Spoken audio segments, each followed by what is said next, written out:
আমাদের দুই প্রতিনিধি রয়েছেন আমাদের সঙ্গে সরাসরি উত্তরবঙ্গ থেকে। আমাদের সঙ্গে রয়েছেন মৌমিতা, আমাদের সঙ্গে সুতপাও রয়েছেন আমাদের সঙ্গে।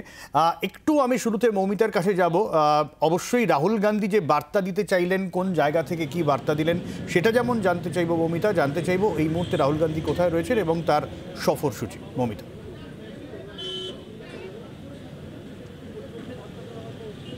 দেখো এই মুহূর্তে রাহুল গান্ধী তিনি সোনাচূড়ায়, যেখানে তার বিশ্রামের জন্য ব্যবস্থা করা হয়েছে, সেখানে তিনি পৌঁছে গিয়েছেন এবং আগামীকাল ফের চোপড়া থেকে সকালে তার যাত্রা শুরু হবে এবং বিহারের উদ্দেশ্যে তিনি আস্তে আস্তে করে এগোতে থাকবেন। বিহারে গোটা একটা দিন, অর্থাৎ আগামীকাল 29 তারিখ, 30 তারিখ থাকবেন, 31 তারিখ সকালে পর্যন্ত তিনি বিহারেই থাকবেন এবং দুপুরের পর মালদার উদ্দেশ্যে রওনা দেবেন। অর্থাৎ আবারও 31 তারিখ বাংলায় আসছেন রাহুল গান্ধী এবং মালদা মুর্শিদাবাদ থেকে তার বাংলার যে দ্বিতীয় দফার সফর, সেই সফর কিন্তু শুরু হবে। এবং এই মুহূর্তে রাহুল গান্ধী তিনি সোনাচূড়ায় রয়েছেন, সেখানেই তার বিশ্রামের জন্য নির্দিষ্ট করা হয়েছে। রাহুল গান্ধী আজকে তার কথায় যে সুরটা তুলে ধরেছেন সেটা অত্যন্ত তাৎপর্যপূর্ণ, যে বাংলাই পথ দেখায়।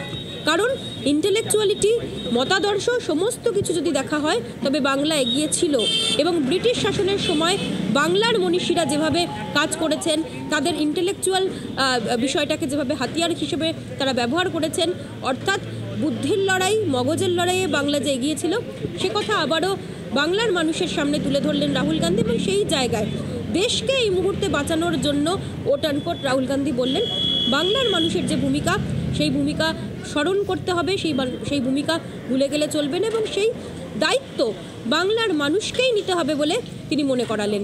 খুব স্বাভাবিকভাবেই এই একই ধরনের বক্তব্য কিন্তু শোনা যায় মমতা বন্দ্যোপাধ্যায়ের মুখেও, যেখানে তিনি বলেন কথায় যে বাংলাই পথ দেখায়। আজ রাহুল গান্ধীর মুখেও কিন্তু কোথাও একটা গিয়ে সেই একই ধরনের সুর পাওয়া গেল, যেখানে তিনি ব্রিটিশ সময়ের তুলনা তুলে ধরলেন এবং পাশাপাশি তিনি বললেন বাংলার মনীষীদের কথা। যেখানে তাহলে মৌমিতা, আজকে রাহুল গান্ধীর মুখে সরাসরি তো মমতা বন্দ্যোপাধ্যায়ের কোনো কথা শোনা গেল, আলাদা করে মমতা বন্দ্যোপাধ্যায়কে বলা হলো না, কিন্তু সেই জায়গায় দাঁড়িয়ে এই যে তুমি বললে যে কথা মমতা বন্দ্যোপাধ্যায় বলে থাকেন বাংলাই পথ দেখাবে, কোথাও কি আমরা ধরে নিতে পারি যে একটা সুর বাঁধার চেষ্টা, মানে সরাসরি না বলেও, সরাসরি মমতা বন্দ্যোপাধ্যায়কে উল্লেখ না করেও?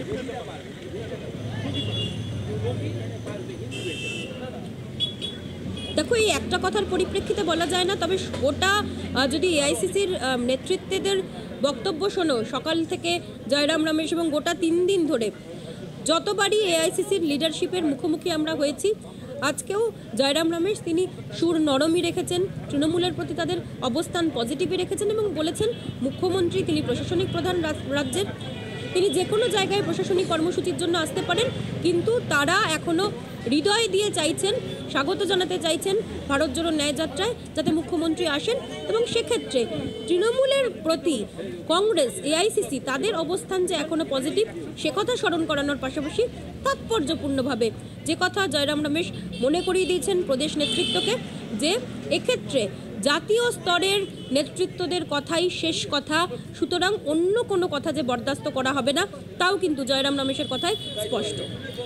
একদমই মৌমিতা, অনেক ধন্যবাদ। আমি এই জায়গা থেকে একটু সুতপার কাছে যাব। সুতপা, এই যে রাহুল গান্ধী কোথাও সরাসরি না বলে, আমি সুতপার কাছে আসার আগে আরেকবার আপনাদের জানিয়ে দিতে চাই যে রাহুল গান্ধীর এই যে যাত্রা, এই যাত্রা কিন্তু উত্তরবঙ্গে চলছে এখনো পর্যন্ত। আগামীকাল বিহারে যাবে সেই যাত্রা, এরপর উত্তর দিনাজপুর হয়ে বিহারে, তারপরে আবারও 2 দিনাজপুর এবং মালদায় তার কর্মসূচি রয়েছে। অবশ্যই রাহুল গান্ধী কি বলেন, আজকের যে বক্তব্য, পরবর্তীকালের বক্তব্যের মধ্যে আরও জোরালো কোনো কর্মসূচি থাকে কিনা, কোনো জোরালো বক্তব্য উঠে আসে কিনা, সেদিকে অবশ্যই আমরা নজর রাখবো। তবে মমতা বন্দ্যোপাধ্যায়, সেই বিষয়টাও কিন্তু আমাদের নজর রাখতে হবে, কারণ মমতা বন্দ্যোপাধ্যায়ও উত্তরবঙ্গে এবং এই নিয়ে রাজনৈতিক একটা যে হাওয়া, সেই বিষয়টা আমরা সুতরাং কাছে জানার চেষ্টা করব। তবে রাহুল গান্ধীর যে বক্তব্য, রাহুল গান্ধীকে নিয়ে যে বিতর্কটা চলছে, তাই নিয়ে পাল্টা কি রাজনৈতিক বক্তব্য উঠে আসছে, একবার শোনাবো।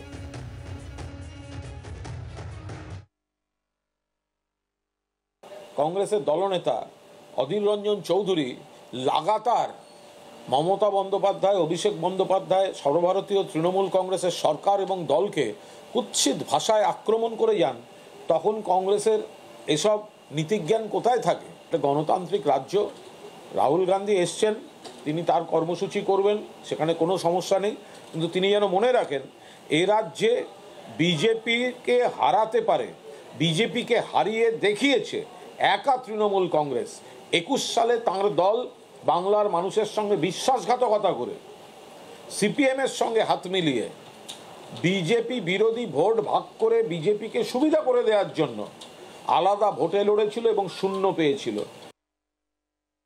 কংগ্রেস যখন কেন্দ্রের ক্ষমতায় ছিল তখন পশ্চিমবঙ্গকে তারা বঞ্চিত করেছে। কংগ্রেসের বিভিন্ন বিমাতৃসুলভ আচরণের কারণে পশ্চিমবঙ্গের সেই অর্থে শিল্পায়ন থেকে বঞ্চিত হয়েছে। রাজ্যের শিল্প সম্ভাবনাকে ধ্বংস করবার অন্যতম কারিগর ছিল কংগ্রেস।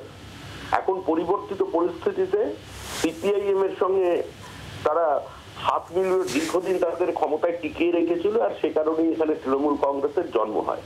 কার্যত আবার সেই তৃণমূল কংগ্রেসই ফিরে গেছে কংগ্রেসের কাছে।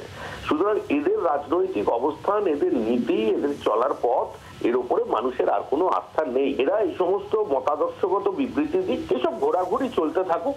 এই নির্বাচনে কিছু করতে হলে সেটা সম্ভবত 2029 সালে গিয়ে করতে হবে। এখন থেকে এরকম যাত্রা টাত্রা করুন, চালু রাখুন, চেষ্টা করুন মমতা বন্দ্যোপাধ্যায়ের সঙ্গে হাত মিলিয়ে যদি এদিক ওদিক করে আবার তার থেকে কিছু তার দীক্ষা গ্রহণ করে পশ্চিমবঙ্গে প্রাসঙ্গিক হওয়ার যে চেষ্টা করছে সেটা চালাতে পারে। রাহুল গান্ধী আজকে বাংলা সম্পর্কে গোটা দেশ যা জানে এবং জানতো সেটাকে আবার মনে করিয়ে দিয়েছে। ভারতবর্ষের স্বাধীনতার লড়াইতে বাংলার ভূমিকা অনন্য। বাট অল থিংস টুডে, এই কথাটা এমনি এমনি আসেনি। বাংলা যা ভাববে সেটা গোটা দেশ ভাববে, এটাই ছিল বাস্তবতা। কিন্তু এটা নিয়ে কোনো সন্দেহ নেই। আগে রাহুল গান্ধী বলার মধ্য দিয়ে খেদ প্রকাশিত হয়েছে যে সেই বাংলাকে কোন ধ্বংসের জায়গায় নিয়ে যাচ্ছেন আপনি। যে কারণে রাহুল গান্ধীকে অ্যাপিল করতে হয়েছে people of Bengal, appeal to the people of Bengal. বাংলাকে সেভ করুন, দেশকে সেভ করুন। অতীতে আপনারা পেরেছেন, এখনো আপনাদের পারতে হবে। লুঠের রাজত্ব পশ্চিমবাংলা, এটা কেউ পছন্দ করতে পারে না।